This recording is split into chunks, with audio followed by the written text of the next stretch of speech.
Guardian, I think I've made a mistake. Lodi and I were talking. Now that conversation reeks of sulfur. That sounds unpleasant. I should have noticed it sooner, before the conversation spoiled into argument. But I didn't. I pushed him, and he stormed off into the hills. I tracked him to here and set a beacon to signal him, but he hasn't responded. Find him. Send us his last known heading. We'll find him.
Orin, what exactly were you two arguing about? The past, what might be, and the cliff of what he is becoming. He prefers to look behind instead of what's in front of him. He values service over freedom. I've already made that mistake for him. He's going through a lot. Maybe we can approach him with a little more tact. Probably. I've picked up some prickly communication habits from my last job.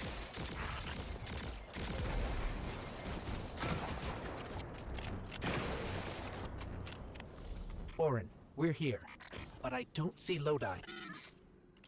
But his scent, lost in time, hanging on brass and polished sand. Okay. Guardian, I think she means that monument. And next to it, brass and sand must be the time-lost telescope. If Lodi was here, maybe we can get a lead from those. Orin sent you after me. It's nice to see people get worried when you disappear. I'm not actually going anywhere. I needed to look up at the stars and clear my head, but then the Vex turned up. Anything we can help with? Talk this out with me. Orin keeps telling me that I can't go back home. That if I join 3, I'll lose myself. I don't know if I believe that. That who we are before doesn't matter. If it did, 3 could have picked anyone. But it was me. I understand. Sometimes I feel that way about the Traveler. It has a purpose beyond me. But it chose me. And I chose the Guardian.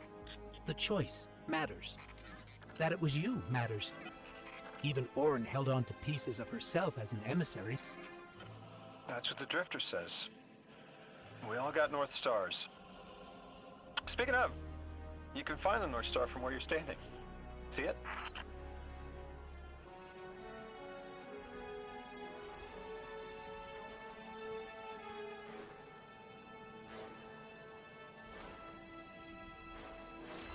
That's the one. Polaris. You know, my father taught me to fly an old Duster as a boy. I was an aerial surveyor during, well, we often flew at night. Stars were important. My old man, he used to tell me, nations are built by service. Drilled that phrase.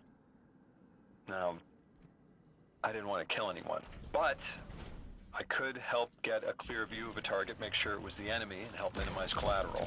Then my eyesight didn't hold, and I washed out. I thought I had my whole career planned out, and then gone in a haze. I flew longer than I should have, finding my way there and home again by the stars as much as my instruments. I remember being worried the stars never looked the same from the ground, but you orient yourself right, and there they are.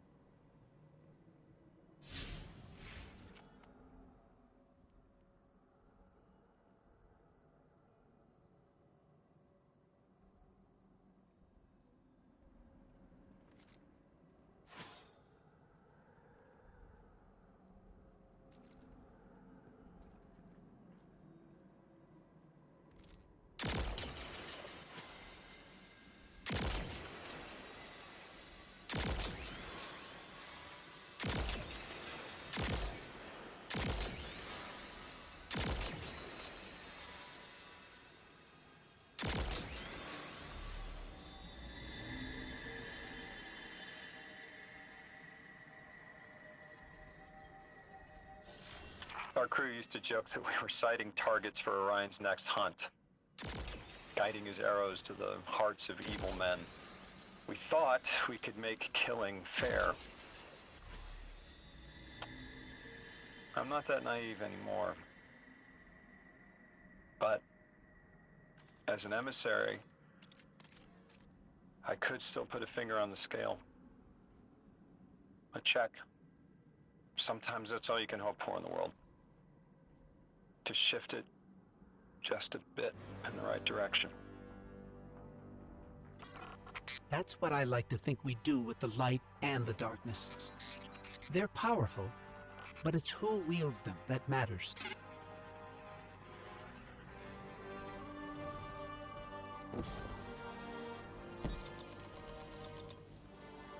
Guardian, you've got an incoming call. The position of emissary is not a comfortable one. Hanging between a mess of secondary colors caught in a minor key. The Nine need emissaries to understand humanity. Their subjective reality is fundamentally different from yours. Lodi is trapped in the present participle, becoming, transforming, beginning to hear the stretch of magnetic fields. Learning to bear the touch of the Nine like acclimating to lightning strikes. The Nine don't understand plain, mauve disgust. How we react to the changes they put an emissary's body through. My choices and the pain they brought me are my own. I'm not Lodi. His pain, his choices, his changes, gerund again. He is wrestling with them. Have patience with him. Now, and in future.